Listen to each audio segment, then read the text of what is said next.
Ever wondered who was dating whom back in the day, but with a twist?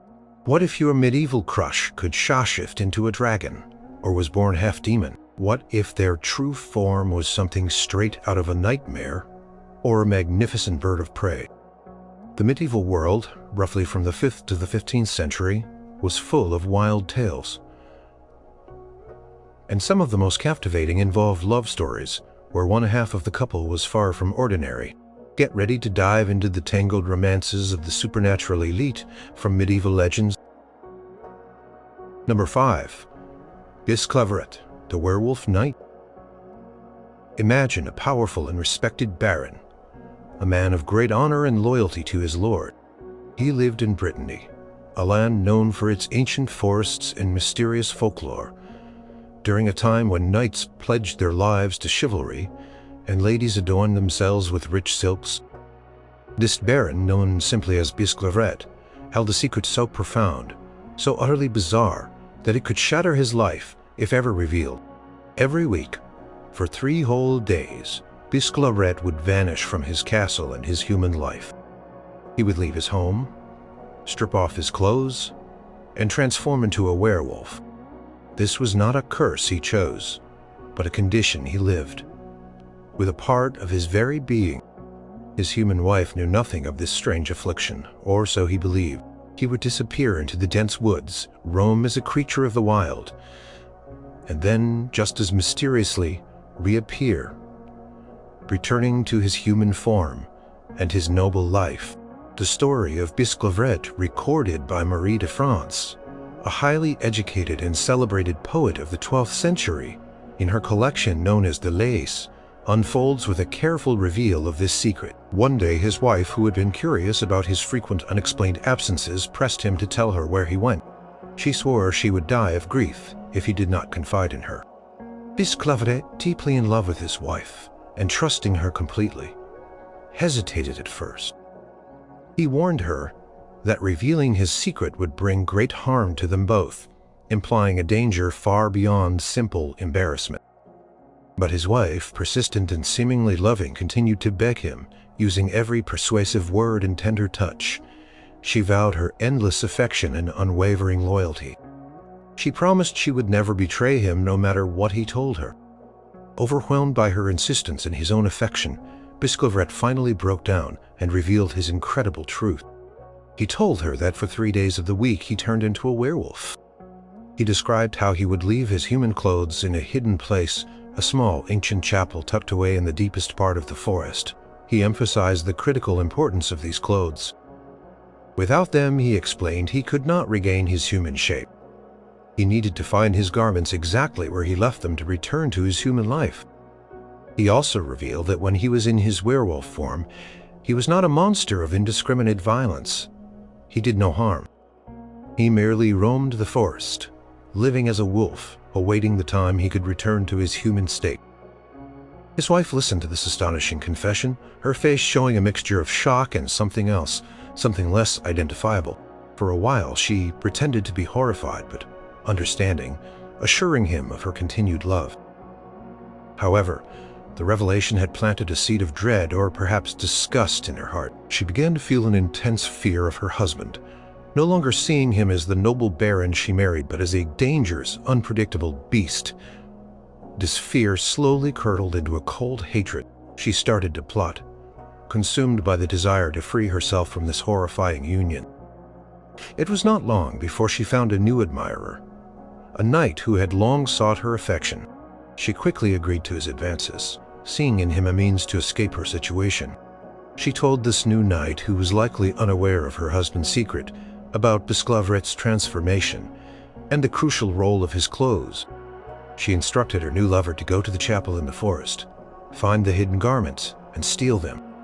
Driven by his desire for her, the knight complied without question, venturing into the dark woods and successfully retrieving Bisclavret's clothes. When Bisclavret returned to the chapel at the end of his 3 days as a wolf, he found his clothes gone. He searched frantically, his heart sinking with each fruitless turn. Without his human garments he was trapped. He could not transform back. He was condemned to remain in his wolf form indefinitely. The realization of his wife's betrayal, or rather the stark evidence of it, must have been a crushing blow. He was abandoned, stripped of his identity and left to wander the wild. News soon reached the court that Bisclavret, the respected baron, had simply vanished. His wife, feigning sorrow, declared him missing and likely dead. She then married the knight who had helped her betray her husband. Life at court continued, though perhaps with a quiet murmur of concern for the lost baron. Meanwhile, Bisclavret, living as a wolf, roamed the king's forest. Though he was a wolf, he retained a strange, almost human intelligence. He was not like other wolves. One day, the king, a just and honorable ruler, went hunting in the very forest where Bisclavret now lived. The hunt was in full swing, with hounds baying and horns sounding, when the king's men encountered the unusually docile wolf. Instead of fleeing or attacking, Bisclavret, the werewolf, approached the king. Acting in a way no wild animal would, he fawned over the king, licking his hand and showing signs of submission and affection. King, intrigued by this strange behavior, recognized something unusual in the wolf's demeanor. He ordered his men not to harm the creature. He found the wolf's gentleness and almost human intelligence remarkable. He decided to take the wolf back to his court as a pet, an extraordinary companion. So Bisclavret, still in his wolf form, became a fixture at the royal palace. He was treated kindly, fed well, and was a peculiar favorite of the king and his courtiers. Time passed. Bisclavret, the wolf, lived among humans, observing their ways, remembering his former life. Then one day, the new husband of Bisclavret's former wife came to the court. The moment Bisclavret saw him, a flicker of something primal and furious ignited within him. The docile wolf transformed. He lunged at the knight, attacking him savagely, biting him and causing serious injury. The king and his courtiers were astonished and tried to pull the wolf away, but Bisclavret held on with a fierce, unwavering grip, filled with a deep-seated rage that only the knight's presence could provoke. Later, the former wife herself came to court. Her arrival, too, triggered a violent reaction in Bisclavret. He lunged at her, tearing at her face, severing her nose. This act, so uncharacteristic of the otherwise gentle wolf, prompted the king's wise counselor to speak up. Counselor, observing the wolf's targeted aggression towards these two specific individuals, suggested that there was something more to this story. He reminded the king that the Baron Bisclavret had mysteriously disappeared around the same time his wife took this new husband. He proposed that the wolf's rage was not random, but perhaps a sign of recognition, a memory of betrayal. King, swayed by the counselor's reasoning, ordered the former wife to be questioned under duress. Pressed by the king's command, terrified by the wolf's attack, and cornered by the mounting suspicion, she confessed everything. She admitted to her husband's secret, his weekly transformation, and her plot to steal his clothes. With the help of her new husband, she revealed the location of the hidden garments. The truth finally was out. King, horrified by the wife's treachery, immediately ordered that Bisclavret's clothes be retrieved. They were brought to the wolf. However, Bisclavret, in his wolf form, did not immediately transform. The king's wise counselor understood. He suggested that such a private act should not be witnessed by a crowd. He advised the king to place the clothes in a private chamber and leave the wolf alone with them. The king followed this advice. Bisclavret was led into a private room, and his human clothes were laid out for him. After a short while, the king and his counselor returned. There on the bed lay Bisclavret, no longer a wolf, but a noble knight, restored to his human form. He was weak and emotional, clearly deeply affected by his long ordeal as a beast. The king, overcome with relief and pity, embraced him. Bisclavret had endured years as a wolf, stripped of his human identity. Through no fault of his own, justice was swift and severe. King, enraged by the cruel betrayal, banished Bisclavret's former wife and her new husband from his lands. They were stripped of their wealth and status. It was said that the women of their family for generations after were born without noses, a lasting physical mark of the wife's terrible deed, a grim legend that served as a warning against such disloyalty. Bisclavret, the noble knight, was restored to his lands and his former standing. perhaps even greater honor than before, he lived out his days, respected and cherished by the king and his court, a man who had experienced the wildness of a beast and the treachery of a human heart, yet emerged with his honor intact. His story stands as a powerful narrative of loyalty and betrayal, a testament to the idea that true nobility could reside in unexpected forms, and that the greatest savagery could often be found not in the wild, but in the human heart. Marie de France concluded her tale by stating that the adventure of Bisclavret would forever be remembered in Brittany, where it originated, and how he was returned to his lands and his true form. This narrative, collected in the Laïus, offers a window into the complex and often brutal justice systems of the medieval period, alongside a fascination with human-animal transformations. Number 4. Viviane, the Lady of the Lake. In the sweeping mystical sagas of King Arthur and his Knights of the Round Table, there are many figures touched by magic and mystery. Among them, few are as enchanting and enigmatic as Viviane, often known as the Lady of the Lake. She is not merely a fairy or a sorceress. She is a powerful, almost elemental force of magic, deeply connected to the realm of Avalon and its hidden springs. Her most famous entanglement, one that sealed the fate of the greatest wizard of all time, was her intricate and enduring relationship with Merlin. This story, woven through various Arthurian texts like the Vulgate Cycle and Thomas Malory's Le Morte d'Arthur, shows how even the most powerful supernatural beings can become entangled in complex, often tragic, love affairs. Viviane's origin is often shrouded in mist.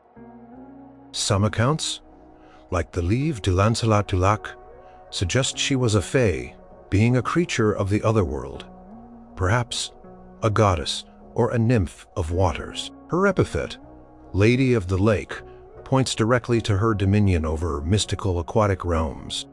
She lived in a hidden castle, sometimes said to be invisible or submerged beneath the surface of a magical lake, accessible only to those she chose to invite. From this mystical abode, she acted as a guardian of ancient knowledge and powerful enchantments. She was a figure of immense power and wisdom, often depicted as beautiful, graceful, and possessing a deep understanding of magic that far surpassed even many of the most learned human sorcerers. Her encounter with Merlin, the sagacious prophet and enchanter who advised King Arthur, began when she sought him out, drawn by his immense knowledge of the arcane arts. Merlin, despite his unparalleled wisdom and foresight, was not immune to the allure of a beautiful and intelligent woman. When Viviane approached him, eager to learn his deepest secrets of magic, he was captivated. He developed a profound affection for her, an attachment so strong that it seemed to cloud even his legendary foresight. He saw the danger, perhaps, but could not resist the draw of her charm and the intellectual stimulation of teaching her. Merlin, in his infatuation, taught Viviane many of his most potent spells and enchantments. He revealed to her the secrets of the elements, the power of words, and the intricate workings of the cosmos. He showed her how to bind and loose, how to heal and harm, how to create illusions, and how to perceive the unseen. The Vulgate Merlin, a foundational text in the Arthurian tradition, describes how he taught her everything. He knew, perhaps even more than he intended. She was an exceptionally quick and eager student, absorbing his knowledge with remarkable speed and skill. Her own inherent magical abilities, combined with Merlin's tutelage, made her an almost unstoppable force. As their relationship deepened, Merlin grew more and more besotted with her. He followed her wherever she went, eager to please her, to share his wisdom, and simply to be in her presence. Viviane, however, possessed a cunning and a sense of self-preservation that, combined with her immense power, would prove to be Merlin's undoing. Some versions of the tale suggest her intentions were always to gain his knowledge, not necessarily to sustain a lifelong romance. Other accounts imply a genuine, albeit complex, affection on her part, but one that was ultimately secondary to her desire for mastery. Climax of their strange love affair occurred when Viviane, now possessing much of Merlin's magical repertoire, decided to secure his knowledge, and perhaps him permanently. Different stories offer slightly varied settings for this final act. Some say it happened in a forest, others in a rocky cavern, often referred to as the Forest of Brocéliande, or the Grotta de Merlin. Regardless of the exact location, the essence of the event remained the same. Viviane used the very spells Merlin had taught her against him.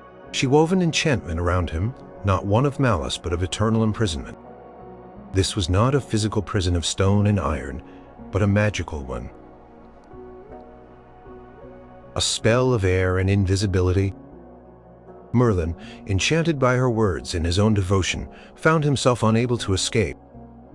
He was bound perhaps within a hawthorn bush, within a rock, or in an invisible tower, forever suspended between life and death, consciousness and eternal slumber. He could still speak, some legends suggest, still think, but he could no longer move, no longer exert his will upon the world. He was trapped utterly and completely by the woman he loved and had empowered. The specifics of this binding vary. In some versions, Viviane created an invisible tower around him. In others, she cast him into an eternal sleep or trapped him within a magical illusion.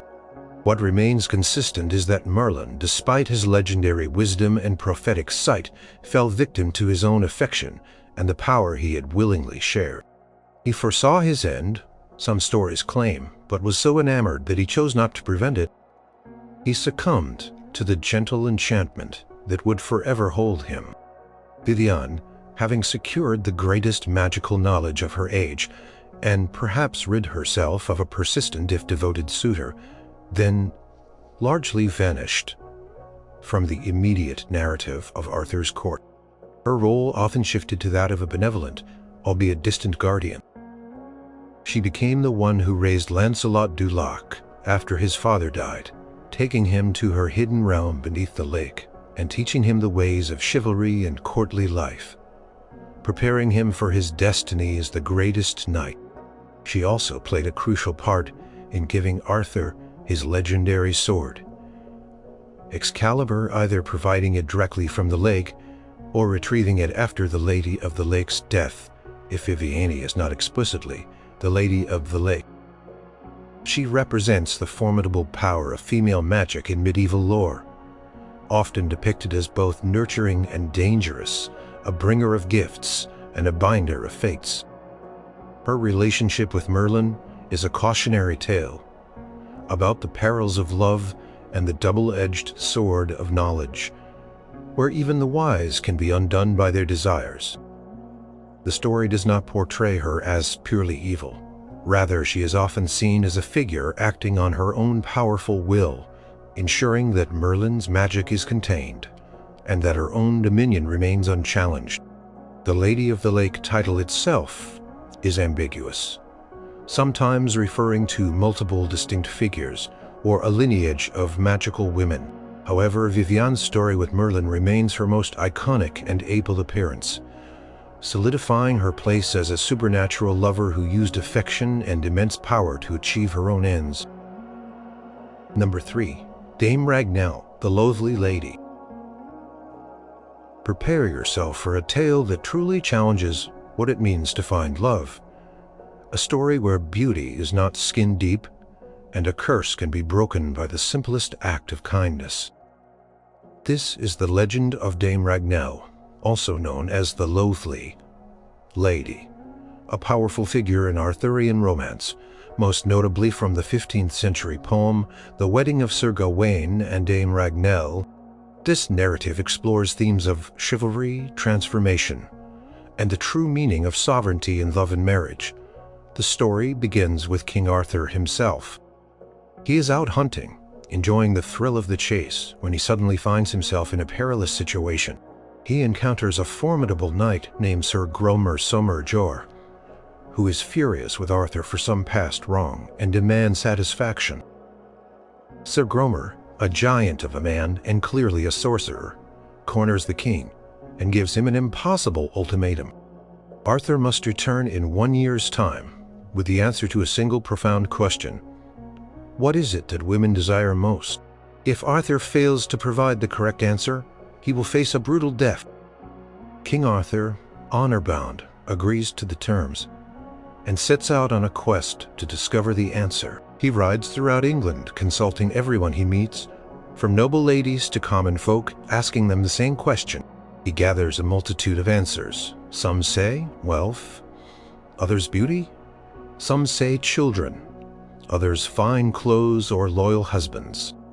Yet, none of these answers feel truly convincing or universal enough to satisfy Sir Gromer's challenge. Time is running out, and Arthur grows desperate.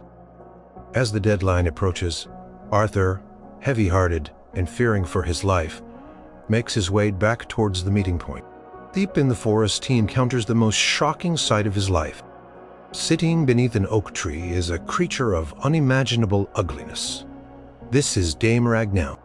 The poem describes her with grotesque detail. Her face is disfigured, her nose crooked, her mouth wide with jagged teeth, her eyes watery, her neck long and thin, her hair matted, her body disproportioned, covered in blotches and boils. She is a truly repulsive figure, a stark contrast to the beautiful ladies of Arthur's court. Yet despite her appearance, Dame Ragnell speaks to Arthur with a surprisingly clear and confident voice. She knows his predicament. She tells him she knows the answer to Sir Gromer's riddle, and she can save his life. But her help comes with a heavy price. In exchange for the correct answer, King Arthur must promise that his most honorable knight, Sir Gawain, will marry her. He recoils at the thought of forcing such a marriage upon his beloved nephew, Sir Gawain, the very epitome of chivalry and courtly grace. He tries to negotiate, offering her land riches. Anything else but Dame Ragnell is unyielding. Only marriage to Sir Gawain will suffice. Torn between his own life and the fate of his favorite knight, Arthur reluctantly agrees. He returns to his court and with a heavy heart explains the dreadful promise he has made to Sir Gawain. Sir Gawain, ever the noble and loyal knight, responds with characteristic selflessness. He declares that he will marry Dame Ragnell to save his uncle's life, no matter how hideous she is. He upholds his knightly vows of loyalty and sacrifice, placing his king's life above his own personal comfort or desires. This act of unwavering chivalry is central to the entire narrative. With Gawain's agreement, Arthur returns to Sir Gromer. Summer, Jure, accompanied by Dame Ragnell. When asked the fateful question, Dame Ragnell provides the answer, what women desire most is sovereignty. This means that women desire to have control over their own lives, their own choices, and their own bodies. Sir Gromer, bound by his own challenge, must admit that the answer is correct. He is defeated, and Arthur's life is spared. Sir Gromer's furious reaction suggests that Dame Ragnell was somehow connected to him, perhaps his sister, and that her ability to reveal the secret was a direct betrayal of his power, or a consequence of a curse he himself was involved in. True to his word, the sight of Dame Ragnell causes widespread revulsion among the courtiers. Yet Gawain treats her with utmost respect and courtesy. The marriage ceremony is a somber affair, but Gawain's demeanor never wavers. He goes through with the vows, honoring his pledge to his king and his chivalric code. On their wedding night alone in their chamber, Gawain approaches his new wife. He is gentle and courteous. Despite her repellent appearance, he tries to kiss her, fulfilling his husbandly duty. As his lips touch hers, a miracle occurs. The hideous, disfigured woman vanishes, replaced by a lady of breathtaking beauty.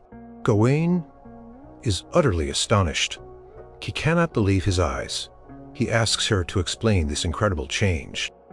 Dame Ragnell reveals that she was under a wicked enchantment cast upon her by her stepmother, and Sir Gromer Sommerjor, who was her own brother. Curse decreed that she would remain in her loathly form until she received a kiss from the most chivalrous knight in all of England, a kiss given freely out of honor, not out of desire for her appearance. Gawain's unwavering courtesy and genuine act of marrying her, despite her ugliness, had broken the curse. However, the transformation is not complete. Dame Ragnell explains that she is now half cursed. She can only be beautiful for part of the time. She gives Gawain a choice. She can be beautiful by day, allowing him to present a lovely wife to the court, but hideous by night when they are alone. Or she can be hideous by day, enduring the stares and whispers of the court, but beautiful by night, for his private pleasure. This is the ultimate test of Gawain's chivalry and his understanding of sovereignty. If he chooses, he dictates her appearance, thus taking away her control. If he truly understands the answer to the riddle that saved Arthur, he must grant her control. Gawain, demonstrating his profound understanding of what women truly desire, tells her that the choice is hers alone. He tells her that he trusts her judgment and that he desires whatever will make her happy, placing the decision entirely in her hands. By granting her sovereignty over herself, Gawain breaks the remaining part of the curse. Dame Ragnell is now free to be beautiful all the time, both by day and by night. Her curse is entirely lifted. Her transformation is complete and permanent. She explains that Gawain's profound respect for her autonomy, his willingness to let her choose for herself, proved that he truly understood the core desire of women. Sir Gawain and Dame Ragnell live happily for 5 more years. She's regarded as one of the most beautiful women in the land, and their marriage is one of true affection and respect. At the end of 5 years, Dame Ragnell's magical existence concludes. She returns to her own realm, or simply passes away her story, ending with a quiet fading rather than a dramatic departure. The tale, found in the poetic tradition of Arthurian romance, highlights how true love and understanding rather than superficial beauty can break even the most powerful enchantments.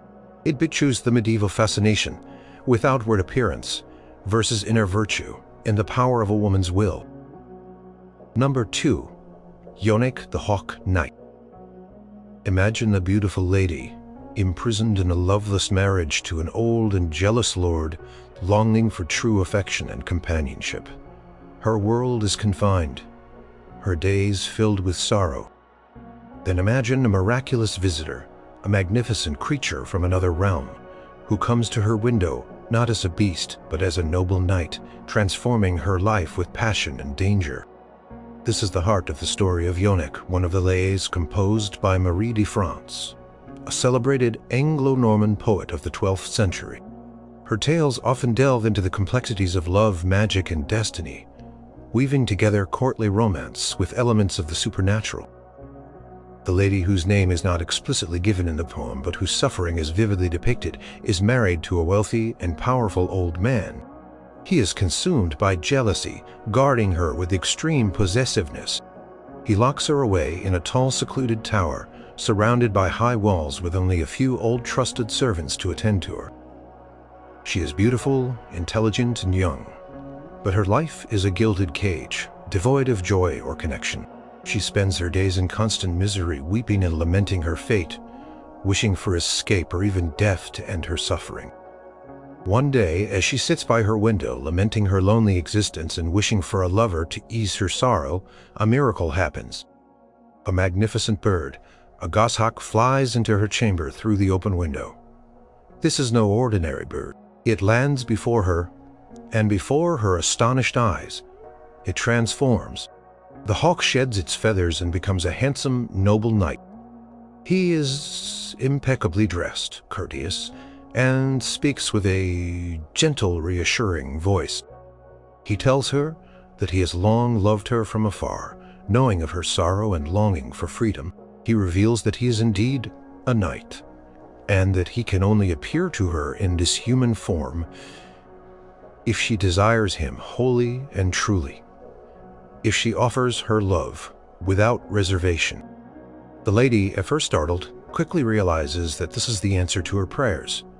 She is desperate for love and kindness. She tests him, asking about his faith and his true identity. The knight assures her that he is a Christian of noble birth, and that his love for her is pure and true.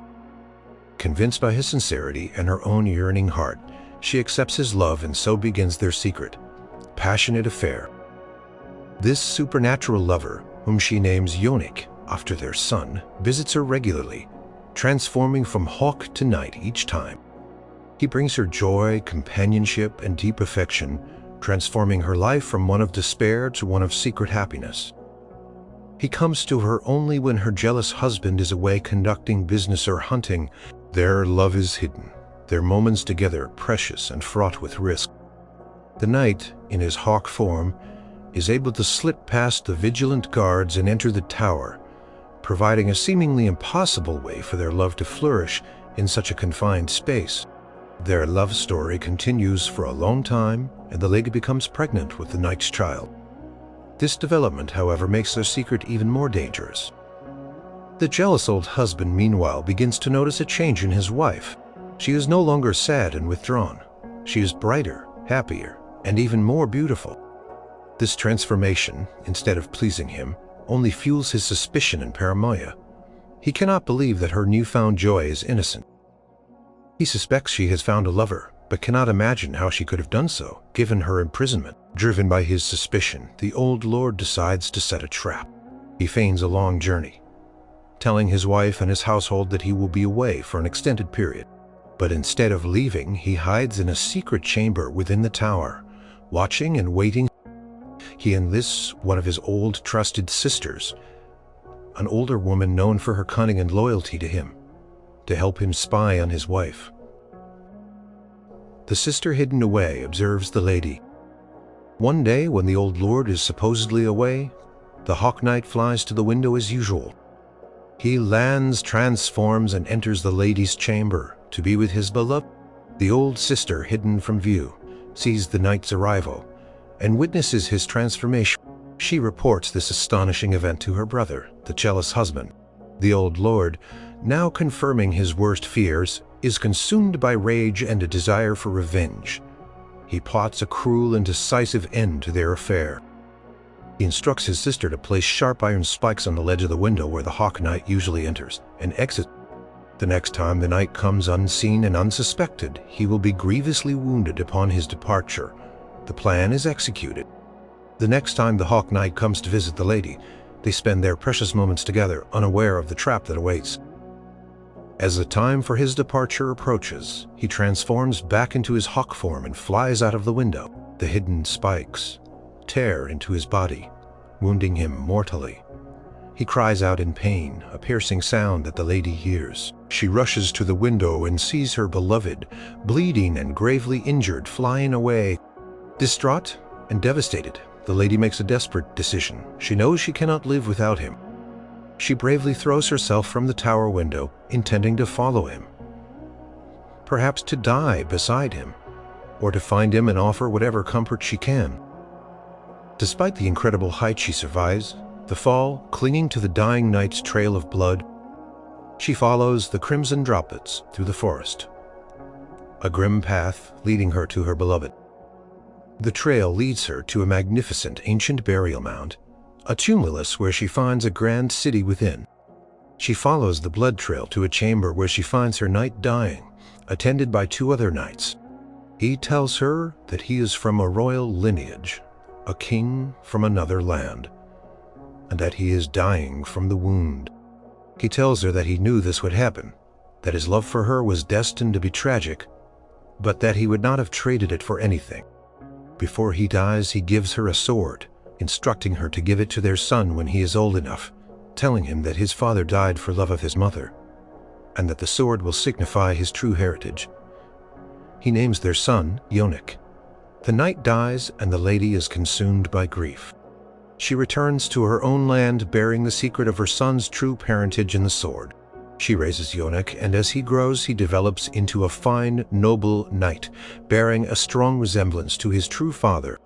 She keeps the secret of the sword and his lineage, until the opportune moment. Years later, the old lord, the jealous husband, takes Yonik and his mother on a journey to a grand feast. They arrive at an abbey where they hear a mass. As they leave the abbey, they pass by the very tomb where the Hawk Knight was laid to rest. The mother, seeing the tomb, cannot hold back her sorrow and the truth any longer. She reveals the full story of her secret love, her supernatural lover, and his tragic death. She draws the sword, the token of Yonek's true heritage, and presents it to her son. Upon learning the truth of his birth and the cruelty inflicted upon his true father, Yonek acts swiftly and justly. He avenges his father's death. He strikes down the old lord, his mother's cruel husband, fulfilling the prophecy implied by the tragic love story. His mother, after witnessing this act of vengeance, dies of grief and exhaustion, now finally at peace. Yonek is then recognized as a king, inheriting his true father's realm, a fitting and supernatural lineage. The tale, one of the most poignant of Marie de France's lays, explores the destructive power of jealousy and the enduring strength of love, even in the face of impossible obstacles and magical interventions. Number 1. Melusine, the Serpent Fairy. Prepare to journey into the heart of a medieval romance that defies mortal boundaries. A legend of love power and a devastating secret.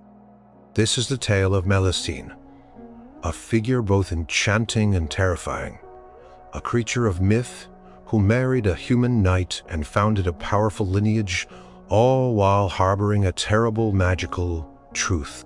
Her story, widely celebrated in the Middle Ages, notably elaborated in the epic Roman de Melusine by Jean d'Arras, in the late 14th century and later by Couderet, captivated audience with its blend of courtly.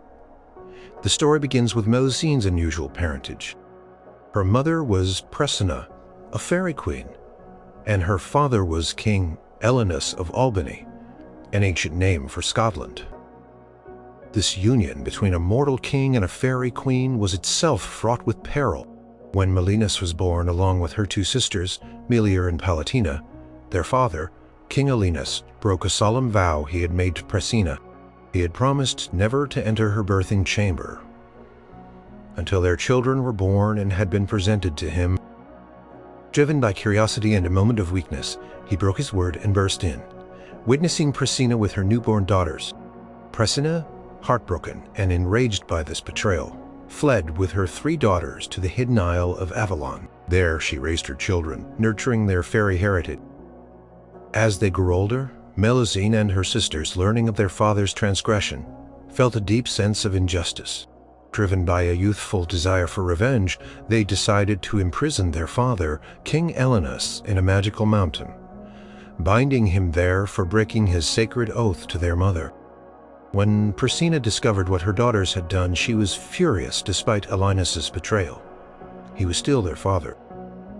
As punishment for their audacious act, Presina cursed her 3 daughters. For Melusine, the curse was particularly potent and tragic. Every Saturday, her lower body would transform into the tail of a serpent. This transformation was involuntary and unavoidable, a condition of her very being.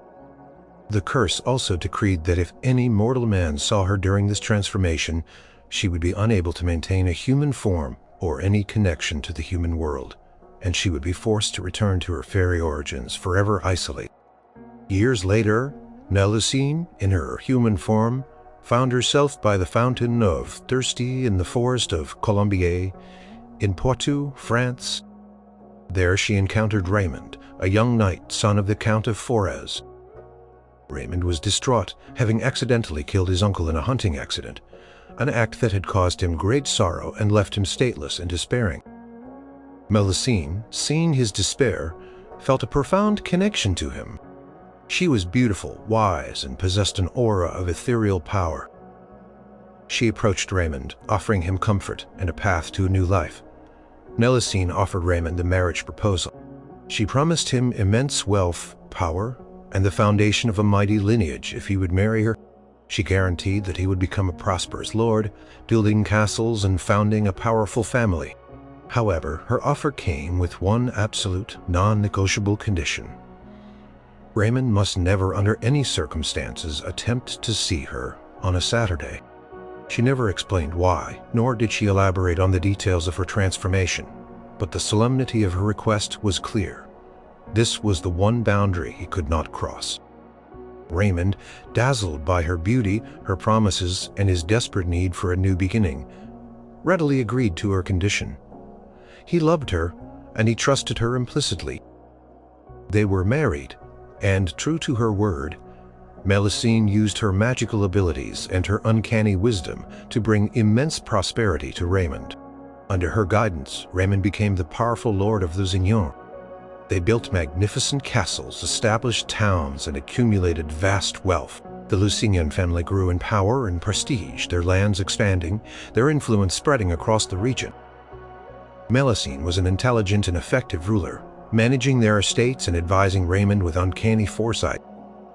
Their marriage was blessed with many children, 10 sons in total, each distinguished in some way, though many bore strange physical characteristics that hinted at their mother's supernatural origins. For instance, one son, Geoffroy, had a noticeably large tooth protruding from his mouth. Another, Horrible, was born with only one eye. Yet another, Froment, had a hairy body. Despite these unusual traits, they were strong, brave knights, and their sons contributed to the growing fame and power of the Lusignan dynasty, eventually ruling kingdoms far beyond Poitou, including Cyprus and Jerusalem during the Crusades, including Saint-Martin Jerusalem. During the Crusades, the legend of Melusine became intertwined with the historical Lusignan family, lending them a mystical, almost divine origin. For years, Raymond honored his vow. He never questioned Melusine's Saturday disappearances. He respected her privacy, and their life together was prosperous and happy. However, over time whispers began to circulate. Raymond's family, particularly his envious brother the Count of Forez and other courtiers, started to question Melusine's mysterious weekly absences. They planted seeds of doubt in Raymond's mind, suggesting that she must be meeting another lover or engaging in some dark secret practice. The pressure and suspicion slowly began to erode Raymond's unwavering trust. One Saturday, overcome by curiosity, suspicion, and the relentless prodding of his brother, Raymond succumbed to temptation. He was at a feast or banquet, and he excused himself, telling others he felt unwell. He made his way stealthily to a hidden peephole in the door of Melusine's private bath chamber, a place he knew she retreated to on Saturdays. He peered through the hole, and what he saw horrified him. There in the bath was his beloved wife, but she was not entirely human. From the waist down, she had transformed into a giant serpent, her lower body covered in scales, her tail thrashing in the water. She was in agony, seemingly undergoing the curse. Raymond stared, utterly shocked, witnessing the terrifying secret she had kept from him for so long. The sight was monstrous beyond anything he could have imagined. His promise, so solemnly given, was shattered. Melusine, instantly aware that her secret had been discovered, let out a piercing shriek that echoed through the castle. Her husband had seen her. The ancient curse had been activated in its full devastating power. She knew with chilling certainty that she could no longer remain among humans, no longer live a mortal life with her husband and children. She transformed fully into a dragon-like creature, bursting through the window of the tower, leaving a gaping hole in the castle wall. Cries of anguish and despair filled the air as she flew away, circling the castle 3 times before disappearing into the sky, never to return to her human life. The gaping hole in the wall of Lusignan Castle, a perpetual reminder of her sudden departure, was said to remain for centuries. Though she was gone, Melusine was not entirely absent. The legend tells that she continued to appear sometimes as a dragon, sometimes as a spectral woman flying over the castle of Lusignan, whenever a new lord was about to die, or when a significant event, good or bad, was about to befall her descendants. Her mournful cry would herald these events. She was a protector of her lineage, a spectral guardian forever bound to the family she had helped create. Raymond was left devastated by his broken vow and the loss of his magical wife. He regretted his weakness and curiosity bitterly. Living the rest of his life in sorrow, the Lusignan family, though continuing to thrive and rule, carried the legend of their supernatural founder, a tale passed down through generations, reminding them of the power of vows, the perils of broken trust, and the enduring mystery of their own origins. The story of Melusine is a powerful example of how medieval legends blended human emotion with profound supernatural elements, creating narratives that resonated across centuries. and connected historical families to mythical beings.